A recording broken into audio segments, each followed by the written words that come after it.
सोचिए, क्या एक छोटा सा सेंटेंस, एक मामूली सा वाक्य पूरी दुनिया को देखने का नजरिया बदल सकता है? आज हम बिल्कुल यही करने वाले हैं। एक बहुत ही दमदार वाक्य को परत दर परत खोलकर देखेंगे और समझेंगे कि चंद शब्दों के पीछे कितनी बड़ी कहानी छिपी हो सकती है। तो चलिए शुरू करते हैं। अमेरिका ने वेनेजुएला पर अटैक किया है और वहां के प्रेसिडेंट को उठा लिया है। सुनने में कितना शॉकिंग लगता है ना? ये सिर्फ कुछ शब्द नहीं है, ये एक बहुत बड़ा सीधा सीधा आरोप है एक अंतर्राष्ट्रीय घटना का। चलिए इसकी गहराई में चलते हैं और देखते हैं कि इसमें असल में है क्या। तो किसी भी दावे को, किसी भी क्लेम को समझने का सबसे पहला स्टेप क्या होता है? यही कि उसमें शामिल कौन कौन है। और इस मामले में कहानी के दो मुख्य किरदार हैं। देखिए, ये सेंटेंस आते ही एकदम साफ हो जाता है कि यहाँ एक कॉन्फ्लिक्ट है।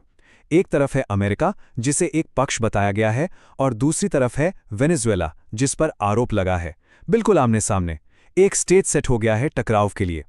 और यही बात इसे इतना पावरफुल बनाती है। इन दो देशों का नाम लेने से ये कोई हवा में कही हुई बात नहीं रह जाती, ये एक स्पेसिफिक जियोपॉलिटिकल इल्जाम बन जाता है। कोई गोलमोल बात नहीं, बिल्कुल सीधा निशाना। अच्छा, तो अब हमें पता है कि इस कहानी में एक्टर्स कौन हैं। अब अगला सवाल कि उन पर इल्जाम क्या लगाए जा रहे हैं। चलिए इसे तोड़कर देखते हैं। इस एक लाइन में सोचिए, दो कितने बड़े और गंभीर इल्जाम छिपे हैं। पहला, अटैक, मतलब एक मिलिट्री एक्शन, एक हमला, और दूसरा, प्रेसिडेंट को उठा लिया है, जो सुनने में किडनैपिंग जैसा लगता है। दोनों ही आरोप अपने आप में आग लगाने के लिए काफी हैं। और यहां भाषा का खेल देखिए। उठा लिया है, ये शब्द चुना गया।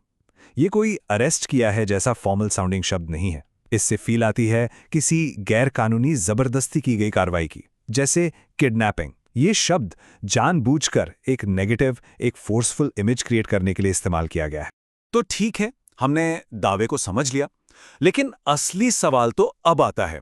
अगर इस बात पर यकीन कर लिया जाए तो इसका असर क्या होगा? इसके परिणाम क्या हो सकते हैं पूरी दुनिया पर? ये बिल्कुल एक डोमिनो इफेक्ट जैसा है। जैसे ही ये खबर फैलेगी, सबसे पहले क्या होगा? एक डिप्लोमैटिक क्राइसिस शुरू हो जाएगा।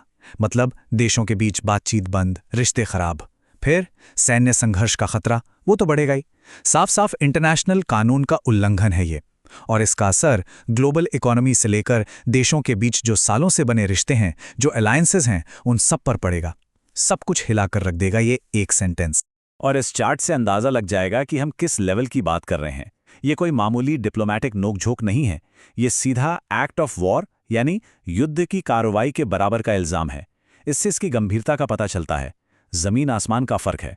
तो अब हम इस पूरे एनालिसिस के आखिरी पड़ाव पर हैं। अब हम थोड़ा पीछे हटते हैं और इस दावे के कंटेंट से हटकर इन्फॉर्मेशन की यानी सूचना की प्रकृति के बारे में सोचते हैं। और हम इसी एक सवाल के साथ आपको छोड़ जाते हैं।